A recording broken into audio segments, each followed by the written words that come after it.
Hello बच्चों, कैसे हो? मिलिट्री डिफेंस अकेडमी में आप लोगों का स्वागत है।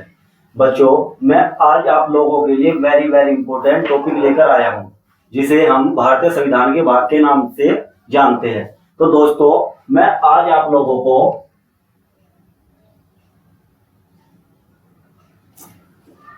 भारतीय संविधान के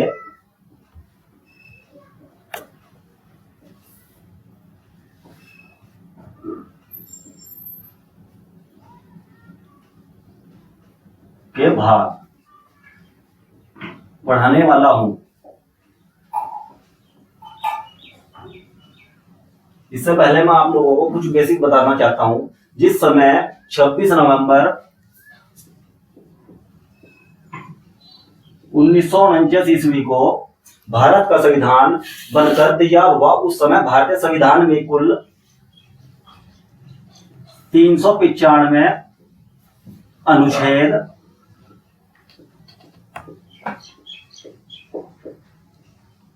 22 भाग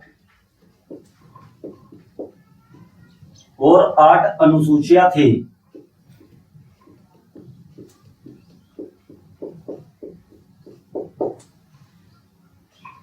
तो मैं आज आप लोगों को पढ़ाने वाला हूं भारतीय संविधान के 22 भाग। मूलतः भारतीय संविधान में 22 भाग थे, परंतु वर्तमान में इनकी संख्या बढ़कर 24 हो गई है।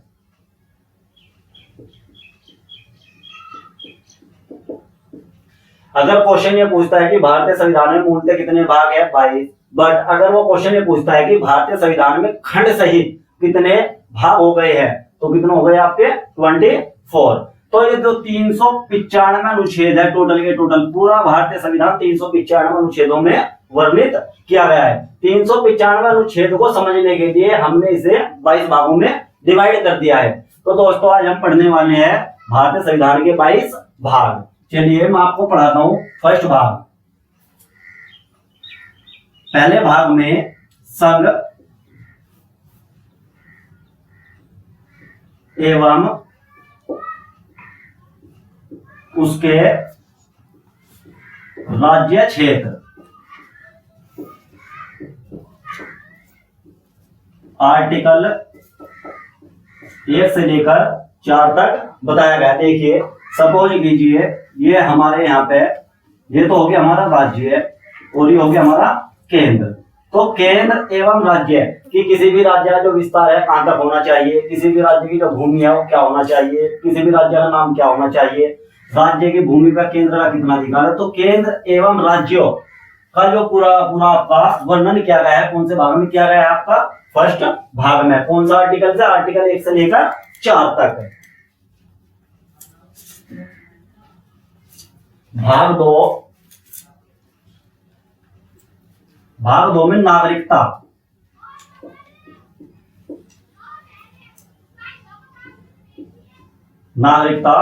आर्टिकल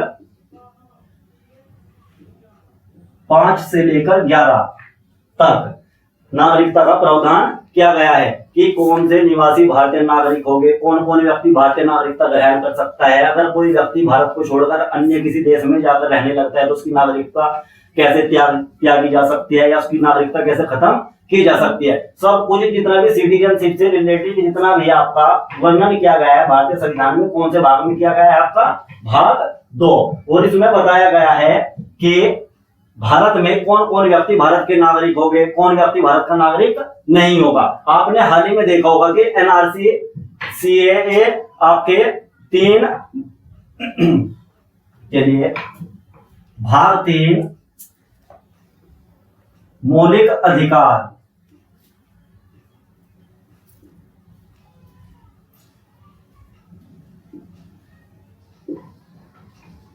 भाग 3 में मौलिक अधिकारों का वर्णन किया गया है।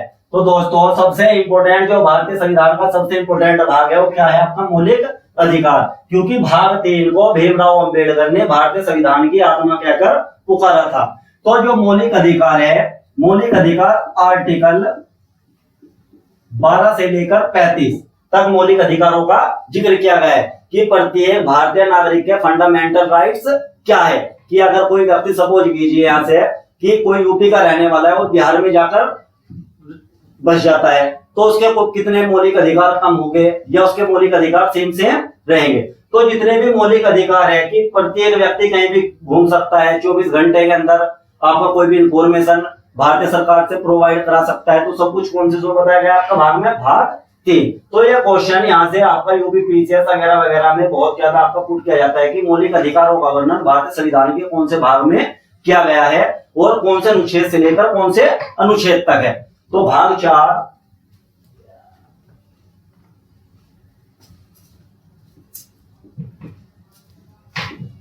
राज्य के नीति निर्देशक तत्व, आर्टिकल 36 से 51। तो दोस्तों भाग 4 में राज्य के नीति निर्देशक तत्वों को उल्लेख किया गया है जो आर्टिकल 36 से लेकर 51 तक वर्णन मिलता है। राज्य के नीति निर्देशक तत्व क्या है कि कोई भी राज्य है, राज्य का मतलब यहाँ पे केंद्र सरकार एवं राज्य सरकार दोनों से है। तो ये बताया गया है कि कोई भी राज्य अपने देश के नागरिकों के लिए क्या नीति तैयार करता है कि कौन कौन सी आपकी योजनाएं उन्हें प्रोवाइड कराता है, कौन कौन सी उन्हें फैसिलिटी देता है। तो सब कुछ आपकी सपोज कीजिए आपने देखा होगा कि जितने भी 6 वर्ष से 14 वर्ष की आयु के बच्चे हैं सबको प्राइमरी स्कूलों में आपको मिड डे मील उपलब्ध कराया जाता है। तो जो मिड डे मील उपलब्ध कराया जाता है बच्चों को कौन से भाग के अकॉर्डिंग किया जाता है, आपका राज्य की नीति निर्देशक तत्वों के अकॉर्डिंग। सपोज कीजिए फॉर एग्जाम्पल समझिए आप यहाँ पे कि सपोज कीजिए किसी भी गांव के अंदर आपने देखा होगा कि आपके 2 रुपए किलो गेहूं और 3 रुपए किलो चावल आपके गरीब लोगों को प्रोवाइड किए जा रहे हैं। तो जितनी भी आपकी सेवाएं, जितनी भी योजनाएं भारतीय सरकार भारत के नागरिकों को प्रोवाइड कराती है वो सब कुछ कौन से में आता है, भारत के संविधान के भाग 4 में। तो ध्यान रखना है आर्टिकल 36 से लेकर 51 तक भाग 4 राज्य के नीति निर्देशक तत्व। भाग 5 यहां पे आपको मैं पढ़ाऊंगा पहले आपका भाग 4 क्या है। भाग 4 क्या है, मैंने आप लोगों को बताया था कि भारतीय संविधान में मूलतः 22 भाग थे परंतु वर्तमान में इनकी संख्या बढ़कर कितनी हो गई आपके 24। तो जितने भी आंशिक रूप से बाद में जोड़े गए जैसे 4 क्या जोड़ा हमने इसमें 9 क्या जोड़ा 9 क्या जोड़ा 14 क्या जोड़ा, सब कुछ क्या कहलाते हैं, ये आंशिक भाग। अगर इनको भी सम्मिलित कर लिया जाए खंडों को तो भारतीय संविधान में भागों की संख्या कितनी हो जाती है वर्तमान में 24। तो देखिए 4 क्या में क्या बताया गया है, मौलिक कर्तव्य।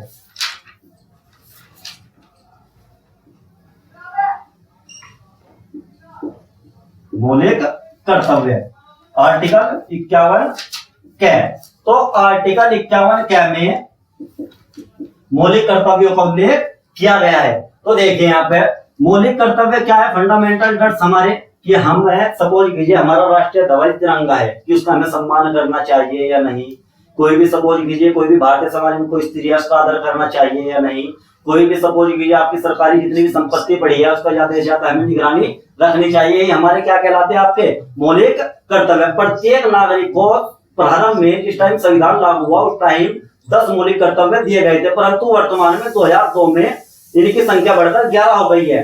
2002 में एक मौलिक कर्तव्य नया जोड़ा गया 11वां, जिसमें बताया गया कि 6 वर्ष से 14 वर्ष की आयु के बच्चों को शिक्षा उपलब्ध कराना भारत के प्रत्येक नागरिक का मौलिक कर्तव्य है।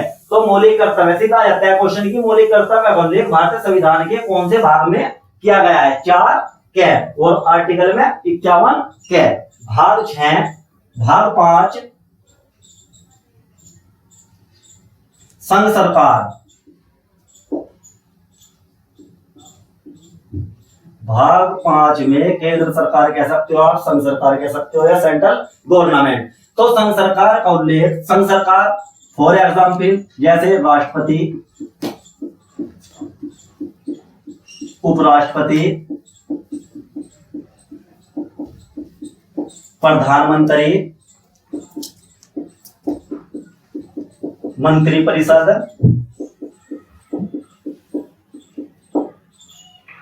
सर्वोच्च न्यायालय,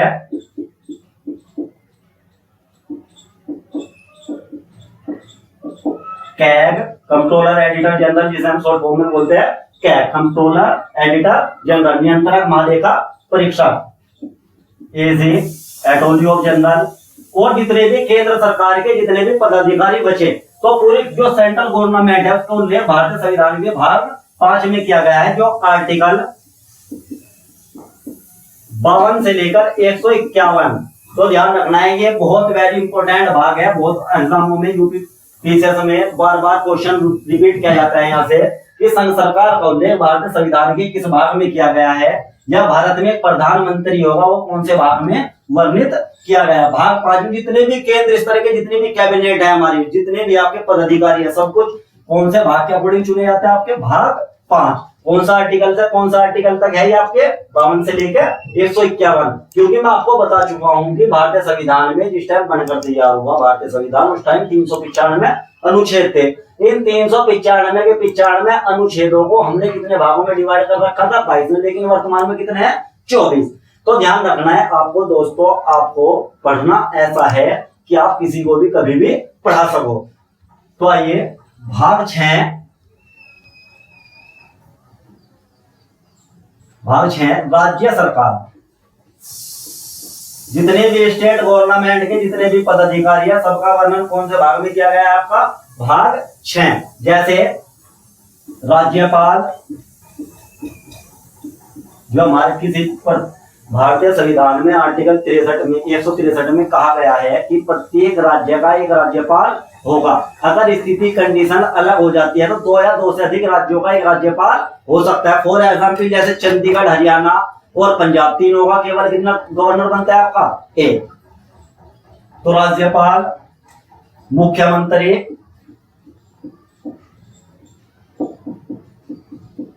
उच्च न्यायालय, महाधिवक्ता। तो जितने भी स्टेट गवर्नमेंट के जितने भी पदाधिकारी है, सबका उल्लेख कौन से भाग में किया गया है? भाग 6 में। तो यह भाग आर्टिकल 152 से 237 बहुत इंपॉर्टेंट है भैया। आपका बहुत बार आपका पटवारी में, एनटीपीसी में, वीडियो में बहुत बार आपका क्वेश्चन पुट किया जा चुका है कि भाग 6 में कौन से अनुच्छेद से कौन से अनुच्छेद का वर्णन किया गया है। तो भाग 6 जो आपकी स्टेट गवर्नमेंट है, स्टेट गवर्नमेंट का उल्लेख आर्टिकल 152 से लेकर 237 तक उल्लेख किया गया है। भाग 7 में अनुसूची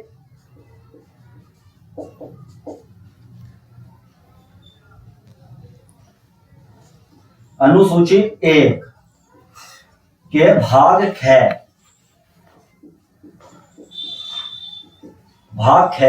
के राज्यों का उल्लेख किया गया है।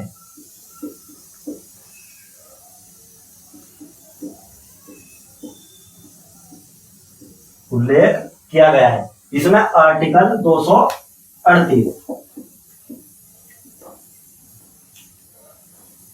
आर्टिकल 238 तो समझिए, देखो यहाँ पे क्या हुआ। जिस टाइम भारतीय संविधान 26 नवंबर 1949 को बनकर तैयार हुआ, परंतु पूर्णतः पूरे भारत में जो लागू हुआ था वो आपका 26 जनवरी 1950 को लागू हुआ था। उस टाइम भारत में केवल 14 राज्य और 6 केंद्र शासित प्रदेश थे, और 14 के 14 राज्य और 6 के 6 केंद्र शासित प्रदेशों को 4 कैटेगरी में डिवाइड किया गया था, क, ख, ग और घ।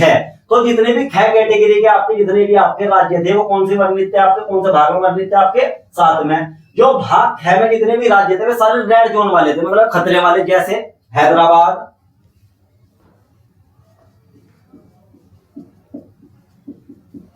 जूनागढ़ और जम्मू एंड कश्मीर। तो देखिए आपके रेड जोन मतलब हैदराबाद को लीजिए। हैदराबाद ने क्या किया था? इसने मत दिया था कि मैं भारत में ना रहकर पाकिस्तान में जाना चाहता हूँ। जूनागढ़ इसने भी यही बोला था कि मैं भारत में ना रहकर कहां पे जाना चाहता हूँ? पाकिस्तान में। और जम्मू कश्मीर में आपने देखा कि 2019 में इसका सोल्यूशन नरेंद्र मोदी जी ने निकाला है, वरना 1950 से इसका आपका क्या चल रहा था? अपना यहाँ पे आपका पाकिस्तान और भारत के बीच में आपका मतभेद की स्थिति पैदा हुई थी, परंतु नरेंद्र मोदी जी ने जम्मू कश्मीर को भारत का राज्य बना दिया है। परंतु क्या हुआ, जितने भी रेड वाले हैं हैदराबाद और जूनागढ़, इन्हें सरदार वल्लभ भाई पटेल ने क्या किया था? इन्हें तो आपके कानूनी कार्रवाई के द्वारा और जूनागढ़ को आपको जनमत संग्रह मतलब जनता के वोटिंग के द्वारा हैदराबाद को भी और जूनागढ़ को भी भारत में मिला दिया था। इसलिए इस भाग की कोई जरूरत भारत को नहीं थी, इसलिए भाग 7 को वर्तमान में निरस्त कर दिया गया है। बहुत इंपॉर्टेंट आता है ये कि भारतीय संविधान का ऐसा कौन सा भाग है जिसे भारतीय संविधान लागू होने के बाद निरस्त बिल्कुल खत्म कर दिया गया है, जो कि वर्तमान में लागू नहीं है। भाग 7 इसे जो खत्म किया था हमने 7वां संविधान संशोधन, 7वां संविधान संशोधन 1956। क्योंकि 1956 में क्या हुआ था, 1956 में जिस टाइम भारत का संविधान लागू हुआ उस टाइम 14 राज्य और 6 केंद्र शासित प्रदेश थे। बट 1956 में क्या, 1953 में घटना हुई, राम लुल्लू थे, वह आंध्र प्रदेश में 14 दिन के अनशन पर बैठे और अनशन में बैठे उनकी वहां पे मृत्यु हो गई। तो आंध्र प्रदेश में क्या हुआ, सबसे पहले डिमांड वहां से सबसे पहले डिमांड या मांग आई वहां से कि हमें कौन राज्य चाहिए, वो भी तेलुगु भाषा वालों का। तो इसलिए पंडित जवाहरलाल नेहरू ने उनके जितने भी प्रस्ताव थे उनको स्वीकृति प्रदान कर दी थी। तो इसलिए भारत में राज्य का पुनर्गठन, जितने भी आपके भारत में राज्य, अब जो वर्तमान में 28 राज्य और 6 केंद्र शासित प्रदेश उनका जो पुनर्गठन किया गया था, कब किया गया था, आपको 1956 में। तो 7वें संविधान संशोधन 1956 के द्वारा भारतीय संविधान से भाग 7 को निरस्त कर दिया गया। देखिए अब पढ़ते हैं भाग 8।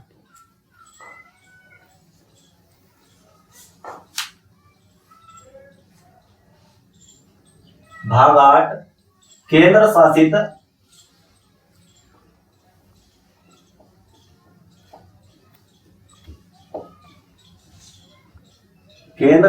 प्रदेशों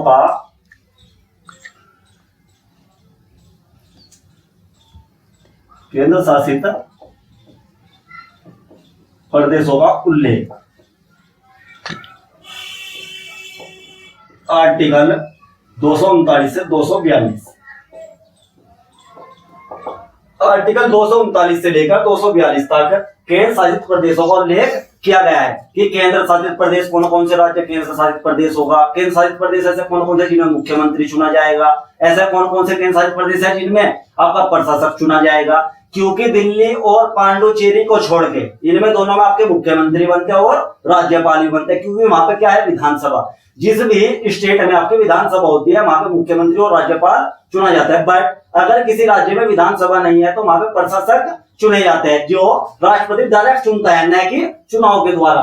तो आपके 8 में केंद्र शासित प्रदेशों को उल्लेख किया गया है, आर्टिकल 239 से लेकर 242 तक। ये बहुत इंपॉर्टेंट क्वेश्चन है, आपका 2018 में सीटेट में पूछा गया था कि केंद्र शासित प्रदेशों को उल्लेख भारतीय संविधान के कौन से भाग में उल्लेख किया गया है, कौन से में, 8 में। भाग 9 पंचायती राज।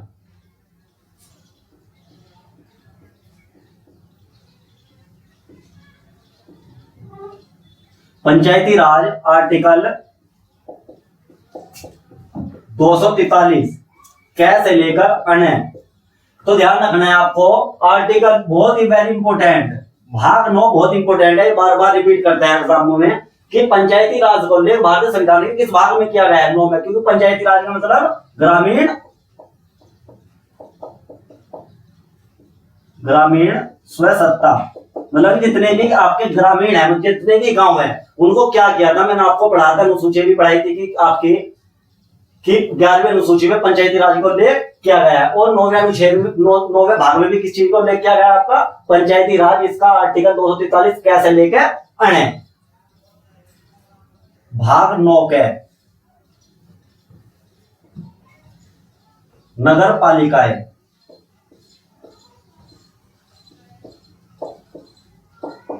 मीन्स शहरीकरण।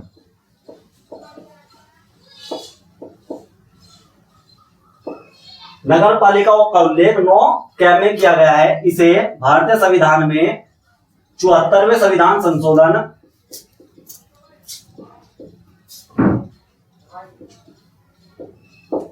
संविधान संशोधन 1992-93 में के द्वारा भारतीय संविधान में जोड़ा गया। सीधा क्वेश्चन ये आता है आपका कि नगर पालिकाओं का उल्लेख भारतीय संविधान के किस भाग में किया गया है। 9 क में नगर पालिकाओं को उल्लेख किया गया है, जिसे भारतीय संविधान में 74वें संविधान संशोधन 1992-93 में जोड़ा गया था। 1992 में सर्वप्रथम जो आपका यहाँ से जो विधेयक था कि भारत के अंदर नगर पालिकाएं ऑथेंटिक होनी चाहिए, संवैधानिक होनी चाहिए, 1992 में यह प्रस्ताव संसद के अंदर लाया गया था और 1993 में इसे स्वीकृति प्रदान कर दी गई थी। भाग 9 है सहकारी समितियां।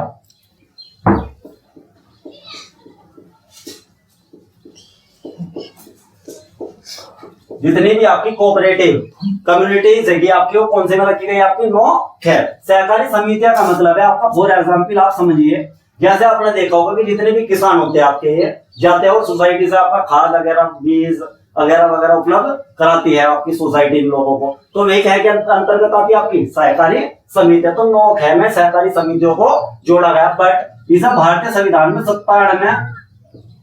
97वां संविधान संशोधन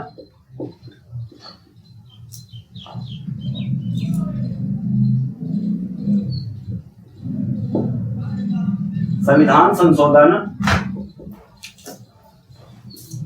2011 के द्वारा भारतीय संविधान में जोड़ा गया था। यहां से क्या हुआ, 2019 में पीसीएस में एग्जाम में आया था कि सहकारी समितियों को भारतीय संविधान में कौन से संविधान संशोधन के द्वारा जोड़ा गया था।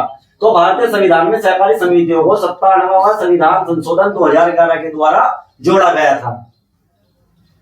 भाग 10 एससी व एसटी मीन्स अनुसूचित जाति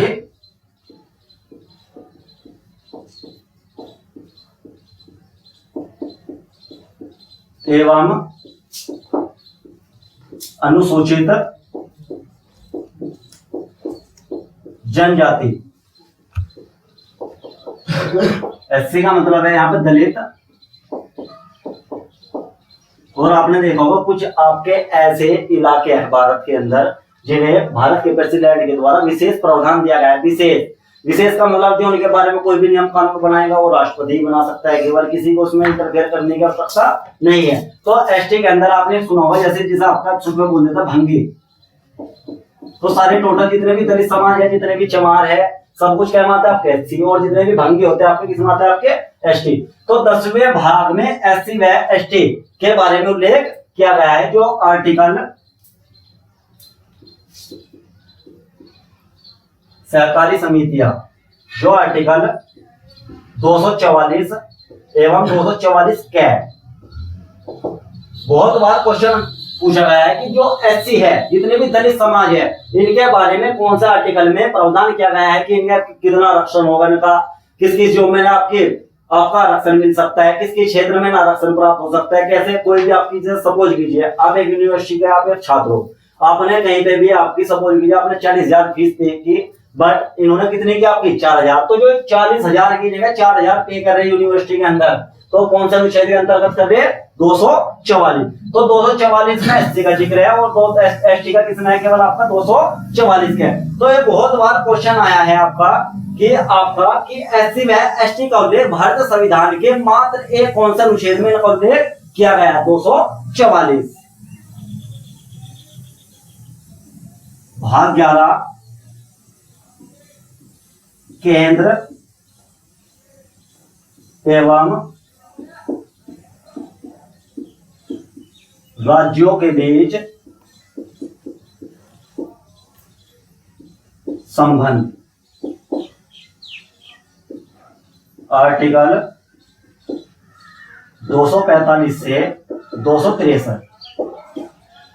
तो भाग 11 में केंद्र एवं राज्यों के बीच संबंध, किनके बीच में रिलेशन क्या होना चाहिए। जैसे सपोज कीजिए आप यूपी के हुआ, आप यूपी में रहते हो और इसमें आपका यूपी के अंदर योगी आदित्यनाथ की सरकार है, उसके अंदर क्या होता है, नरेंद्र मोदी वाली सरकार भी इंटरफेयर करती है, कहीं से ना कहीं से तो इतनी सत्ता मिल रही है नरेंद्र मोदी जी को। तो कौन सा भाग दे रहा है आपका, भाग 11। और केंद्र एवं राज्यों के बीच संबंध का उल्लेख आर्टिकल 245 से 263 तक किया गया है कि किसी भी कोई भी राज्य कोई भी मुद्दा है उसके अंदर केंद्र सरकार कब इंटरफेयर कर सकती है, कब नहीं कर सकती, और कर सकती है तो कैसे कर सकती है। तो सब कुछ क्या में लिखा हुआ है आपका भाग 11। और कितने अनुच्छेद आपके यहाँ 5 और 13 18 अनुच्छेद केंद्र एवं राज्यों के बीच संबंध से रिलेटेड है। भाग 12 वित्त, ध्यान रखना है दोस्तों, जब भी संविधान के अंदर वित्त शब्द आता है, वित्त का मतलब होता है पैसा। जब भी ये देख ली, ध्यान रखना है आपको, जब भी वित्त आता है तो वित्त का मतलब क्या है? पैसा। वित्त, संविधाय, संपत्ति एवं वाद। भारतीय संविधान के भाग 12 में वित्त, संविधाय, संपत्ति एवं वाद का उल्लेख किया गया है, जो आर्टिकल 264 से लेकर 300 के तक वर्णित है। तो ये बहुत इंपोर्टेंट है आपका, ये आपका भाग 12। सपोज कीजिए कि आपका क्वेश्चन यह आता है कि जितने भी भारत सरकार के पास जितना भी पैसे इकट्ठा हो रहा है, कौन से भाग के अंतर्गत हो रहा है? आर्टिकल अनुच्छेद 12, क्योंकि वित्त का जिक्र कौन से भाग में किया गया है? आपका भाग 12 में। संविधाय, सपोज कीजिए हमने किसी अंतरराष्ट्रीय स्तर पे किसी देश से हमने कोई भी आपका समझौता किया। संविधाय का मतलब होता है समझौता, तो वो भी आपका सपोज कीजिए हमने नेपाल को, क्या हुआ भी, कोरोना वायरस को आपको मद्देनजर रखते हुए भी भारत ने उनको 4000 वैक्सीन उपलब्ध कराई थी। तो जो हमने 4000 वैक्सीन भेजी वहां पर मलेरिया के लिए गए, वह कौन से भाग के अकॉर्डिंग भेजी हमने? वे 12, क्योंकि भारतीय संविधान में जितने भी किसी भी देश से अगर हम कोई भी समझौता करते हैं तो भारतीय संविधान के भाग 12 के अकॉर्डिंग किया जाता है। संपत्ति, जितनी भी भारत के अंदर संपत्ति है, अगर संपत्ति के ऊपर कोई भी आपका केस, सपोज कीजिए किसी के पास 10 बीघा जमीन है और 10 बीघे जमीन में से उसने क्या हुआ 6 बीघे बेच दिया, तो कहीं से ना कहीं से वो बेनामा तो करेगा ना। तो जो बेनामे का उल्लेख किया गया है भारतीय संविधान के भाग 12 में किया गया है। और वाद, सपोज कीजिए जैसा पाकिस्तान है, पाकिस्तान के साथ में हमारे क्या है? पहले से ही रेड अलर्ट है, मतलब कि पहले से रेड क्लिप रेखा है हमारे बीच में, मतलब कि पहले से 1947 से हमारी इनसे नहीं बनती। तो जितने भी वाद है, जितने भी हमारे लड़ाई झगड़े हैं अन्य देशों से, उनका उल्लेख भी कौन से उसमें क्या गया है? आपका भाग 12 में। तो ध्यान रखना है। आई होप दोस्तों आप लोगों को ये वीडियो पसंद आया होगा। तो दोस्तों ज्यादा से ज्यादा लाइक